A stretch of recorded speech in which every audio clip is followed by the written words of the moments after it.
Приказната за странски служби кои прислушуваат во Македонија, смислена од државниот врв, ја реализирала Управата за безбедност и контраразузнавање. Странски служби е и името на новата истрага, објави СЈО.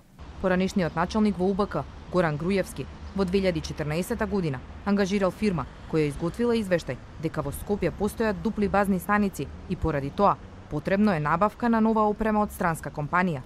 Компанијата била дел од целиот план за приказната странски служби, а осомничен е и поранешниот помошник министер Ѓоко Поповски.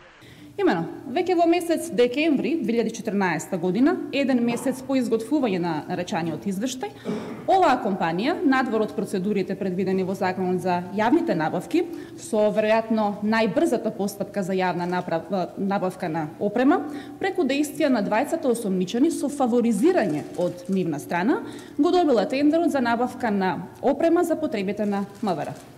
Обвинителите не откриваат ниту каква опрема била набавена, дали во неа има жолто комбе, ниту од која земја била опремата. И поранешниот министер за здравство Никола Тодоров е под истрага за фаворизирање на фирма која добила тендер за набавка на рентген опрема.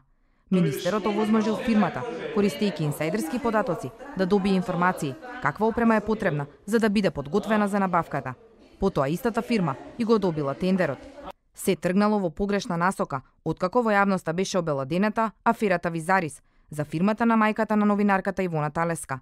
Постои основано сомнение дека осомничениот продолжил со дејствијата на злоупотреба на положбата, бидејќи иако бил свесен дека треба да ја поништи целокупната постапка за јавна набавка, тоа не го сторил, туку спротивно на одредбите од Законот за јавни набавки, склучил договор со второрангираниот во постапката, со што за него прибавил значителна имотна корист во износ од околу 860.000 евра. Името на Талеска се поврзува и со истрагата продуцент и незината емисија Боја на парите на Сител. Имено осомничениот поранешен министер за земјоделство Љупчо Димовски со фирмата Смарт Центар Доел Скопје склучил договор за деловна соработка, според кој фирмата се јавила како продуцент на емисијата, иако министерството можело да склучува договор само со телевизиска куќа. Министерството за емисијата платило 50.000 евра.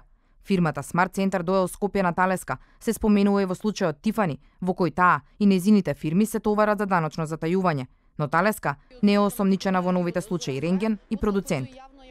Во истрагата лидери за дивоградбата спроти Американската амбасада во Скопје, осомничен е инвеститорот кој се товари за бесправно градење. Овој случај е отворен врз основа на јавно објавениот разговор помеѓу Груевски и Ахмети, но лидерите на ВМРО ДПМН и ДУИ не се опфатени во истрагата. И ќе испадне дека само во едни се уши, во други не се уши. Не знам што да направам. Во друга страна па да не направат некој инцидент, некако да се чуеш, да видиш, да им кажеш дека заеднички сме го договориле тоа. Значи само се ставени темели, приземје и први. У карабина е, не е оноа изградена зграда.